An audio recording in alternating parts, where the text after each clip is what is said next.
Salam à tous, Baruch Hashem. On a le sroud de continuer ensemble le guide pratique de la richesse, le jardin de la richesse. Ashrenu matov chelkenu. Et donc, on reprend là où on s'est arrêté. On avait vu que notre premier créancier, en fait, c'est notre femme. D'accord. Qu'on s'est engagé depuis le mariage dans la Ketouva à travailler et à amener la parnassa à notre femme. Et que Rabbi Nachman nous a dit, d'écouter Moharan, que si tu veux amener la parnassa à ta famille et aux gens qui dépendent de toi, il faut que tu aies un lien avec la royauté. Et avoir un lien avec la royauté, c'est croire en toi que tu peux amener les moyens, la subsistance à ta famille, tout ce que ta famille a besoin. Et Hachem, quand il voit que tu crois en toi, que tu veux faire sa volonté, parce que tu t'es engagé dans l'acte, il te donne les moyens, il te donne cette royauté-là qui peut amener la parnassa à ton entourage. Donc maintenant, il faut comprendre donc de là la grandeur et l'importance de la responsabilité de la parnassa, que cette responsabilité, elle incombe seulement et uniquement au mari. Contrairement à ce qu'on pourrait croire que c'est responsabilité partagée, c'est pas comme ça dans la Torah. La femme, elle ne doit pas sentir qu'elle a une obligation et un poids et un souci de la parnasa sur ses épaules. Elle n'est pas faite pour ça. C'est-à-dire que sa constitution, normalement, elle n'est pas faite pour ça. Et donc, chacun qui s'est marié dans la loi d'Israël, de Moshe et de Israël, comme on dit quand on se marie avec l'Aktuva, qui est date Moshe et Israël, chacun il s'est engagé à ça de manière explicite. Et chacun a signé le contrat de pleine conscience sur ses obligations. Parce que dans la Ketouva, dans le contrat de mariage que l'homme il donne à sa femme où il a signé, c'est marqué noir sur blanc, je vais travailler. Elle n'a pas signé, elle. Elle ne signe pas à la femme le contrat. C'est l'homme qui s'engage contractuellement. Je vais travailler. Je vais t'honorer. Je vais subvenir à tes besoins. Que ce soit de la nourriture, que ce soit pour t'habiller, je vais t'habiller. Je vais te donner un toit, etc. etc. C'est des engagements contractuels que le mari signe.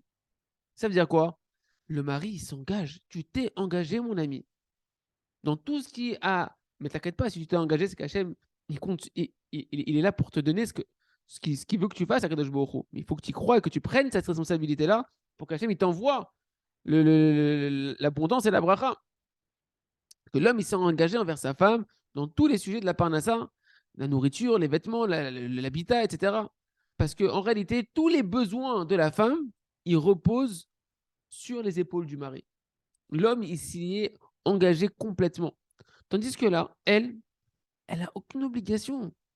Elle n'a jamais signé d'aller travailler pour te ramener l'argent et compléter les fins du mois. Et ça, hein, c'est ce que Rabbeinu Akadosh, Rabbi Nachman de Breslev nous explique dans l'écouté Moharan. Que lorsque le mari, je attends, ouais, maintenant c'est dur, comment je vais faire et tout, la vie elle est dure aujourd'hui, etc. On t'a pas demandé d'être Einstein de la Parnassa. On te demande de te serrer les reins, il nous dit Rabbi Nachman, c'est-à-dire quoi? D'avoir confiance en toi et de prendre cette responsabilité. Tout ce qu'Hachem il veut, c'est ta prise de responsabilité envers ta femme et de ton engagement sérieusement au fond de toi de tout faire, que ce soit dans la tfila, la tchouva et dans la parnassa pour amener ce qu'il faut à ta femme et tes enfants. Mais c'est Hachem qui va t'envoyer, c'est déjà tout prêt. Ça dépend, est-ce que toi tu joues le rôle qu'Hachem il t'a demandé de jouer, que toi tu as signé que tu allais jouer ce rôle-là. C'est que à ce moment-là que tu peux devenir un réceptacle pour la parnassa pour ta famille. Parce qu'à ce moment-là, quand tu te ceins les reins et que tu y crois, eh ben, tu deviens lié à la qualité de la royauté et du pouvoir et qui est nécessaire pour avoir, amené la parnassa, nous dit Rabbi Nachman. C'est pourquoi, parce que la parnassa et la notion de royauté viennent du même endroit. Si le mari se défait de sa responsabilité, qui commence à accuser sa femme, ou qui commence à dire je ne peux rien faire, j'ai tout fait, j'arrive pas, etc., qui n'y croit pas en réalité, qui sent que c'est un misken, un misérable, qu'il est impuissant face à la situation, alors ça veut dire qu'il n'a pas de royauté en lui. Un roi, c'est quelqu'un qui est gibor, c'est quelqu'un qui est fort, quelqu'un qui dirige. Et donc, si tu n'as pas de royauté, Chad Shalom, alors tu ne peux pas attirer, Hachem ne peut pas t'attirer sur toi la parnassa pour tes proches.